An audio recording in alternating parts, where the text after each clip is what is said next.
Shiki is about a remote village where people start inexplicably dying and blah blah blah, it's vampires. The thing you'll often hear people praise about Shiki is that the vampires are a return to the traditional variety, not the Edward Sparklepants not really vampires shit. You have to invite them into your house for them to be able to come in. They're weak to crosses and stakes through the heart. This was definitely the aspect I liked most. Too bad that's the best part of the writing. The story starts out with a pretty nice creepy tone as people are mysteriously dropping like flies, and Natsuno's tripping balls and shit, but this only lasts for the first 4 episodes or so. It's only a little while before things start dragging on and on. It quickly devolves into the same thing happening over and over again. Some character, who is usually not important at all, but they go through the trouble of even giving a name anyway, dies. People are sad, people are retarded and wonder what the fuck, but inevitably write it off. The doctor investigates the cause of death but can't figure out anything. Blah. It takes a long fucking time before the doctor, who's the best character by the way, figures out that it's vampires. Mind you, this is like 2/3 of the way into the series. It's not till sometime after that where he finally proves to the village that it's fucking vampires, and a good old vampire killing spree hoedown goes down. Basically, the show gets bogged down in a tar pit right off the bat to an abysmally slow pace. The vampire slaughter at the end is all that makes it worth sitting through.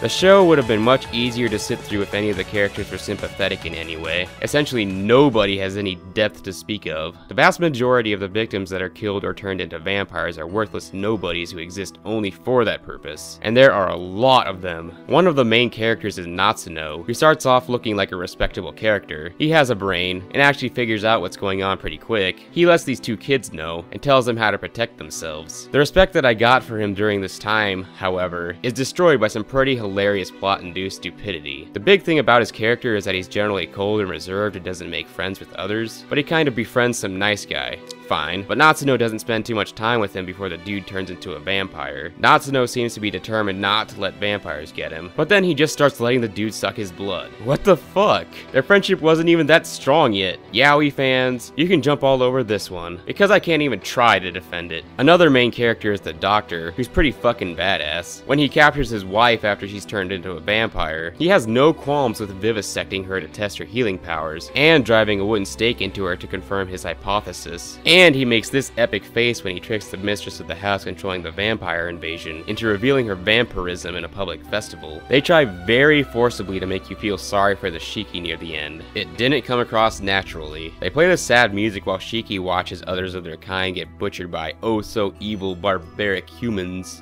Like there's even a question to which side is right. These pity parties drag on and eat up way too much screen time. All they did was murder people the first 2/3 of the show, and I'm supposed to feel bad when they start dying.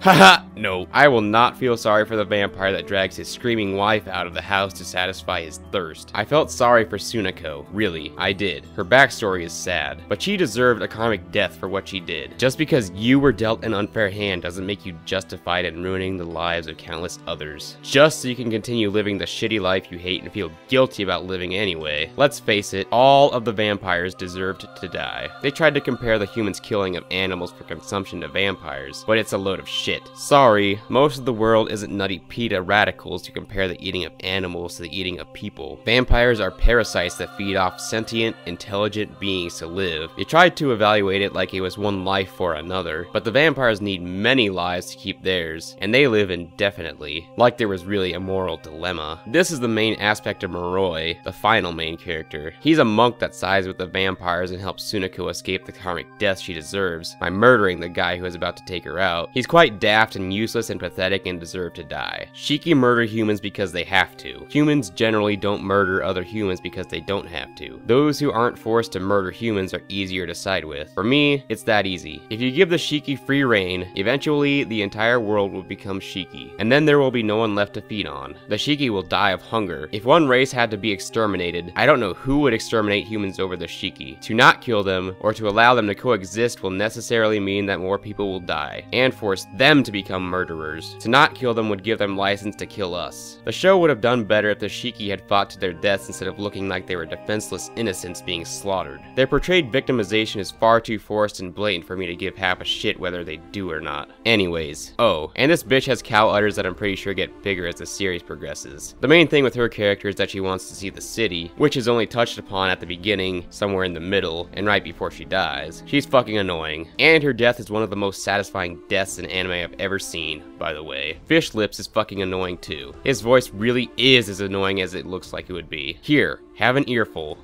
清水も死んだし、なんか変な病気流行ってんじゃないかな。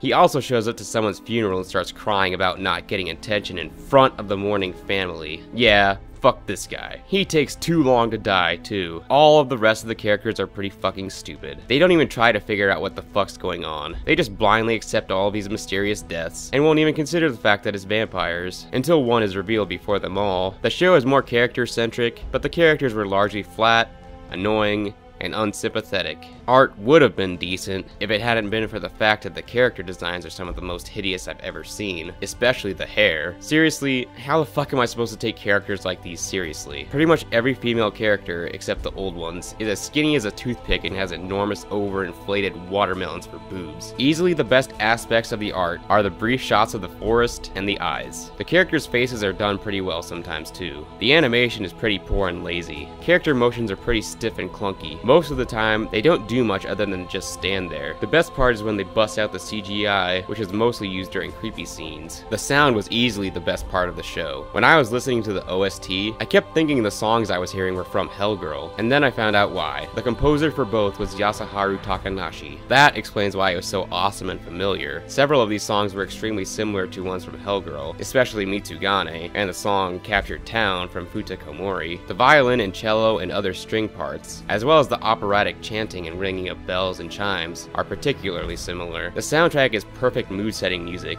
Too bad the rest of the show couldn't make good use of it. I didn't really care for any of the themes except for the second OP, Calendula Requiem by Canon X Canon, which is legit as fuck. Voice acting was solid, but not impressive, except maybe Dr. Ozaki, and the screaming the vampires make when they're getting fucked up. The sound effects when murder is going down are quite visceral and grotesque, perfect for that job. Shiki was only remotely interesting to watch at the beginning and at the end. The middle is extremely slow, with a lot of slow-moving script and highly redundant scenes, and nothing of any real importance happens. I'm a big fan of Higurashi-style murder, and that's the only thing that made sitting through the rest of the show worth it. The music actually ended up making everything seem a lot better than it actually was, but once you thought about it, the show was nothing special. It wasted a ton of potential with the premise brought to the table. It could have been much more psychological and intense, but the story that didn't want to go anywhere and generally detestable characters prevented that from happening. Critics score 3. However, the murder at the end was great, and so I have to give it a SADIST score. 6. The two OVA specials were actually better than the series itself. The psychological aspect the main series lacked is actually there. Not only that, but it works well. I actually gave a shit about the characters and their plights. I actually kinda felt sorry for the vampires. Kinda. It's pretty sad that the two mere side stories managed to do what the main series should have been doing all along. So all in all, I recommend this only if it's not hard to creep you out, or if you're desperate for brain bleach, to wash away the recent Twilight atrocity that gives vampires a bad name. Just don't expect the LOL deep psychological / moral / ethical debate that some people make it out to be.